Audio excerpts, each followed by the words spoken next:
അജ്ഞാത മൃതദേഹങ്ങൾ കൈമാറി ബന്ധുക്കളെ പറ്റിച്ച ഹമാസിനെതിരെ ഇസ്രായേൽ കടുത്ത തീരുമാനം എടുത്തതോടെ ഒടുവിലിതാ ഹമാസ് ഇപ്പോൾ കസ്റ്റഡിയിലിരിക്കെ മരിച്ച ഇസ്രായേൽ യുവതിയും രണ്ട് മക്കളുടെ അമ്മയുമായ ഷിരി ബിമാസിന്റെ മൃതദേഹം ഇസ്രായേൽ സൈന്യത്തിന് കൈമാറിയ വിവരങ്ങൾ പുറത്തുവരികയാണ്.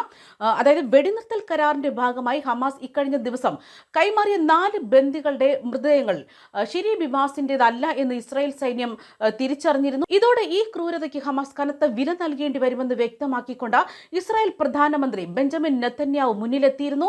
ഇതിനു പിന്നാലെ ഇപ്പോൾ യഥാർത്ഥ മൃതദേഹം റെഡ് ക്രോസിന് കൈമാറിയിരിക്കുകയാണ് എന്ന വിവരങ്ങളാണ് പുറത്തുവരുന്നത്.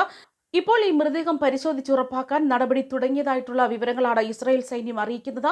നേരത്തെ തന്നെ കൈമാറിയ 4 മൃതദേഹങ്ങളിൽ ഷിരി ബിമാസിന്റെ മൃതദേഹം ഇല്ലായിരുന്നു എന്ന് തന്നെയാണ് ഇസ്രായേൽ അറിയിച്ചിരിക്കുന്നത്.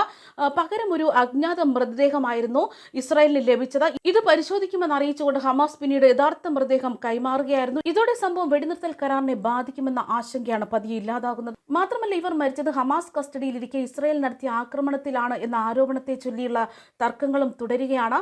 ബന്ദിമോചനവുമായി ബന്ധപ്പെട്ട് ഇസ്രായേൽ നടത്തിയ പ്രക്ഷോഭങ്ങളുടെ പ്രതീകമായിരുന്നു ഷിരി ബിമാസും മക്കളും എന്ന് തന്നെയാണ് വിവരങ്ങൾ പുറത്തുവരുന്നത്. അതായത് 2023 ഒക്ടോബർ 7 തെക്കൻ ഇസ്രായേൽ ആക്രമിച്ച് അവിടെ നിന്നും തട്ടിക്കൊണ്ടുപോയ ഷിരി ബിമാസ് മക്കളായ 9 മാസം പ്രായമുണ്ടായിരുന്ന കഫീർ 4 വയസ്സുകാരൻ ഏരിയൽ എന്നിവരുടെയും 84-കാരനായ ഷിഫ്റ്റീസിന്റെയും ശരീര അവശിഷ്ടങ്ങളെന്ന് അവകാശപ്പെട്ടുകൊണ്ടായിരുന്നു ഇക്കഴിഞ്ഞ ദിവസം ഹാൻ യൂനിസിൽ വൻ ജനാവലിയെ സാക്ഷി നിർത്തി ഹമാസ് റെഡ് ക്രോസിന് മൃതദേഹങ്ങൾ വിട്ടു നൽകിയത്. എന്നാൽ ഷിരി ബിമാസിന്റേത് അവകാശപ്പെട്ട് കൈമാറിയ മൃതദേഹം അവരുടേതല്ല എന്ന് തന്നെയാണ് ഇസ്രായേൽ പിന്നീട് തിരിച്ചറിഞ്ഞത്. തുടർന്ന് ഇവരുടെ മക്കളുടേതടക്കം മറ്റ് 3 മൃതദേഹങ്ങൾ തിരിച്ചറിഞ്ഞതായിട്ടും ഇസ്രായേൽ പ്രതിരോധ സേന അറിയിക്കുകയായിരുന്നു. അതായത് ഷിരി ബിമാസിന്റേത് അവകാശപ്പെട്ട 4ാമത്തെ മൃതദേഹം അവരുടേതല്ല എന്ന് മാത്രമല്ല, ഇസ്രായേലി ബന്ദികളിൽ ആരുടേതല്ല എന്ന് തന്നെയാണ് നെതന്യാഹു അറിയിച്ചത്. ഒരു ഗാസൻ സ്ത്രീയുടെ മൃതദേഹം ശവപ്പെട്ടിയിലാക്കി അയക്കുകയാണ് ഹമാസ് ചെയ്തെന്നായിരുന്നു അദ്ദേഹം വ്യക്തമാക്കിയത്. ഇസ്രായേലിന്റെ ആരോപണം അന്വേഷിക്കുമെന്ന് വ്യക്തമാക്കിയ ഹമാസ് ഷിരി ബിമാസിന്റെ മൃതദേഹം ഇസ്രായേലി വ്യോമാക്രമണത്തിൽ തകർന്ന കെട്ടിട അവശിഷ്ടങ്ങളിൽ മറ്റ് ചില മൃതദേഹങ്ങളുമായി കൂടിച്ചേർന്ന നിലയിലായിരുന്നു എന്നായിരുന്നു അറിയിച്ചത്. അതായത് ഇസ്രായേൽ ബോംബ് ആക്രമണത്തിലായിരുന്നു ഷിരി ബിമാസും മക്കളും കൊല്ലപ്പെട്ടതെന്നാണ് ഹമാസ് ആരോപിക്കുന്നത്.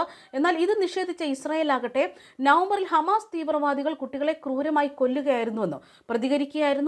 മാത്രമല്ല, ഷിരി ബിമാസ് ജീവിച്ചിരിപ്പുണ്ടെങ്കിലും ഇല്ലെങ്കിലും മറ്റ് ബന്ദികൾക്കൊപ്പം അവരെ ഹമാസ് കൈമാറിയേ മതിയാകൂ എന്നായിരുന്നു ഇസ്രായേൽ സൈന്യം കടുത്ത നിലപാടെടുത്തത്.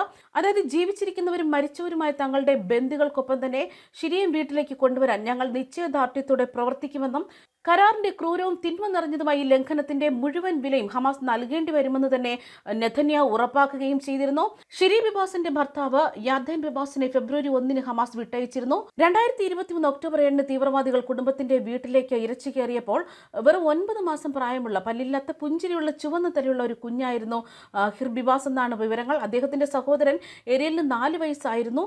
തീവ്രവാദികൾ ഗാസയിലേക്ക് 2 ആൺകുട്ടികളെ കൊണ്ടുപോകുമ്പോൾ ഭയന്ന ഷിരി അവരെ പുതപ്പിക്കുന്നതൊക്കെ തന്നെ ദൃശ്യം വീഡിയോയിൽ വ്യക്തമായിരുന്നു. അവരുടെ ഭർത്താവ് യാർഡൻ ബിമാസിനെ പ്രത്യേകം കൊണ്ടുപോയി 16 മാസത്തെ തടവിന് പിന്നാലെയാണ് ഈ മാസം വിട്ടയച്ചത്. അതായത് ഹിഫറിന്റെ 1ഉം 2ഉം ജന്മദിനങ്ങളും സഹോദരന്റെ 5ാമത്തെ ജന്മദിനവും ആഘോഷിക്കുന്ന ഇസ്രായേലിലെ ബന്ധുക്കൾ പ്രതീക്ഷയോടെ ഇവരെ കാത്തിരിക്കുകയായിരുന്നു. തങ്ങളുടെ പ്രിയപ്പെട്ടവർ മരിച്ചുവെന്ന് അംഗീകരിക്കുന്നതിന് മുമ്പ് തന്നെ തിരിച്ചറിയൽ നടപടികൾക്കായി കാത്തിരിക്കുമെന്ന് തന്നെയാണ് ബിമാസ് കുടുംബം അറിയിച്ചിരുന്നത്. അതേസമയം ഗാസയിലെ ജനങ്ങളെ ബലപ്രയോഗത്തിലൂടെ ഇല്ലാതാക്കുകയോ ബലപ്രയോഗത്തിലൂടെ അവരുടെ സൈന്യത്തെ മോചിപ്പിക്കുകയോ ചെയ്യുന്ന ലക്ഷ്യത്തോടെ യുദ്ധം പുനരാരംഭിക്കുമെന്ന് തന്നെ ഹമാസ് വിശ്വസിക്കുന്നുവെങ്കിൽ കൂടുതൽ ബന്ദികളെ മോചിപ്പിക്കാൻ അവർ മടിക്കുമെന്നും ഇസ്രായേലിന്റെ സൈനിക ആക്രമണത്തിൽ 48,000-ലധികം പലസ്തീനികൾ കൊല്ലപ്പെട്ടു. അവരിൽ ഭൂരിഭാഗം സ്ത്രീകളും കുട്ടികളാണ്. ഗാസയിലെ ആരോഗ്യ മന്ത്രാലയം അവരുടെ രേഖകൾ സാധാരണക്കാരെയും പോരാളികളെയും ഒക്കെ വേർതിരിച്ചറിയുന്നില്ല. തെളിവുകളൊന്നും നൽകാതെ 17,000-ലധികം പോരാളികളെ കൊന്നതായി തന്നെ ഇസ്രായേൽ പറയുന്നു. ആക്രമണം ഗാസയുടെ വിശാലമായ പ്രദേശങ്ങളെ നശിപ്പിച്ചിരിക്കുകയാണ്. മുഴുവൻ അയൽപ്പക്കങ്ങളും അവശിഷ്ടങ്ങളും ബോംബ് ആക്രമണത്തിൽ തകർന്ന കെട്ടിടങ്ങളുമായി യുദ്ധം അതിന്റെ മൂർധന്യത്തിൽ നിൽക്കുമ്പോൾ ഗാസയിലെ ജനസംഖ്യയുടെ 90% പേരെയും മാറ്റി പാർപ്പിച്ചതായിട്ടുള്ള വിവരങ്ങൾ പുറത്തുവരുന്നു. അതേസമയം പുനർനിർമ്മാണത്തിന് ഒരു വഴിയും അവശേഷിക്കാത്തതിനാൽ തന്നെ പലരും ഇപ്പോൾ സ്വന്തം വീടുകളിലേക്ക് മടങ്ങിയെന്ന വിവരങ്ങളും പുറത്തുവരികയാണ്. ന്യൂസ് ഡെസ്ക് കർമ്മ ന്യൂസ്.